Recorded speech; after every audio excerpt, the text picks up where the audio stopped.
My mother was from Greenville. My daddy was from the Ware Place. And Daddy worked at San Susie Mill. My daddy and his brother made music. And the friend's child made music. So they made a friendship that lasted till my daddy and mother passed away. Did they ever have a band? My daddy played at Donaldson Center on Sunday afternoon with a band, but they played at home. What did your daddy play? Daddy played the guitar and he played the bass. Aunt Frances played the piano. Uncle Willard played the fiddle. My grandparents helped raise my sister and I and taught us how to work hard. Didn't force us, but when we were out of school or whatever, we had to go and work in the fields. My papa had around 50 acres there. Now, was he working a mule or did he have a tractor by the time you came around? He had a mule that he still plowed until he was 90 years old. You remember that mule's name? I don't remember the mule's name, but I remember him coming from the field to the house, and Paul, he had ticks. He would wear a khaki pants. Sure. And he would wear a white shirt. It was always a white shirt, and he would wear a tie. In the field? In the field. This was my papa. We would know when he came up out of the field, we would have to see if he had ticks in his ears or anywhere like that. He would normally come home about probably 1 to eat. And after he ate, he went in and laid in the floor in the living room and said, now y'all be quiet and let Papa rest for about 30 minutes and I'm going back to the field. And he would work till dark. I had a guinea sack. And you picked cotton? And I picked cotton. I was probably around 4 Paul. Really? Yeah. The field on the other side of the house, which was probably about 20, 25 acres, is where we planted vegetables and the cotton. I do remember coming with him over to Poor's Feed in Williamston across from the old hospital. And we would play while they milled the feed and stuff. What were the mills in town at that point? They were going full blast, And 3 shifts. And when you talk about it, what was the mill back then, the name of it? Okay, it was the lower mill and the upper mill. And it was run by? Gerber had it at one time, if I'm not mistaken. That's right. They did baby clothes and things. And I had cross-stitch to sell and cross-stitch thread. And there was a cafe where the cafe is now. And the women from the mill and the men would either bring their lunch or either they walk up to the cafe and they'd call the Boots and Thelmas and they'd have their lunch ready and they'd carry it back to the mill and eat it. So anyway, they found out I had cross stitch, and those that were coming up and down walking, and a lot of them did walk, well, they would stop in and they would buy a thing of thread or a piece of cross stitch material, and that's really the way that we started. But it was, Paul, it was crazy. I mean, we would go to fish fry on Friday night up here at this restaurant, which is not the same now. But if you wasn't there by 5 o'clock, you didn't get any fish. Really? Really. I started going to auctions, like the Larry Mears, and those would have auctions, and I'd go and buy records and just different things, you know.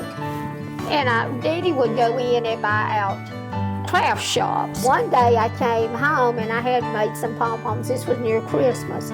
And I think I had sold $50 or $75. My daddy looked at me and he says, you sold $50 or $75 for the junk you didn't carry. And I said, yes, sir. He said, well, I tell you what, we're going to Anderson Junkie Lot next weekend. Because if you can make that up there, we can double it at Anderson. And that is the way that I started. And then there was a salesman that came in. He said, I've heard about you people. Y'all sell at the Jockey Lot.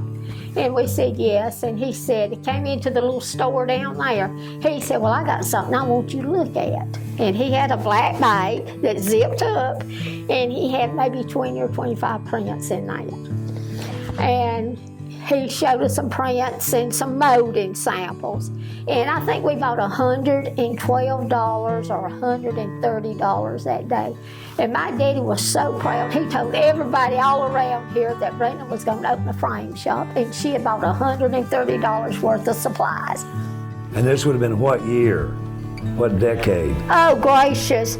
It would have been 38, maybe not quite 40 years, Paul. Yeah, right. Yeah, because yeah, because the mills were still going and everything. Jockey Lot had just Jockey opened. Lot had just opened. Okay. I mean, at one time we had like 7 or 8 booths out there. We did that for years. My daddy said, if you promise me that you will work 5 days a week, I will start your business. I said, okay. Well, we didn't know the 5 days was going to run into the 7 days. Yeah. And that's what it did. And we loved every minute of it, and still doing work for customers that we met at the Jockey Lot. You have seen, Rena, this entire area change over the years. Tell me about the when the mills left, what that was like, and then what Pelzer and this area has grown into today. Okay. When the mills left, before they left, they were going just full boom. I mean, 2 and 3 shifts. Most people that worked here did not know any different than to come and work in the mill. They would go home and work at the land after that. But the gym would stay full across the road. People would come and eat. They would come in, and on a Saturday you couldn't even get in this shop hardly. It was unreal. Like we said, I talked to Sam with Mac and Mac. His mother and daddy did the Jockey Lot too. And he said, Rena, we've been there, we've done it, and we probably won't ever see it again in our lifetime. And my husband said when the blue laws came in, it really did hurt the Jockey Lot, that people could go and be cool or hot or whatever. Then we had the road that came through here, which that was nearly 2 years. That messed everything up because they had to go at least a couple miles out of the way and around to get here. We are on the upward bound, I feel. We have a new mayor here in town. Williamston has a new mayor, Mr. Burgess, and Will Ragland is a new mayor for our town. We have a new mayor up in West Pelzer. Blake Sanders. And they are all working together. It's really, things are changing. Things are changing fast. We don't know what the future might hold for our small town. But it is making a comeback, we think. And you've been part of it for these many years? All these many years. I will be 75 in August if nothing don't happen. And I'm very proud to be from the Ware Place and from Pelzer, South Carolina.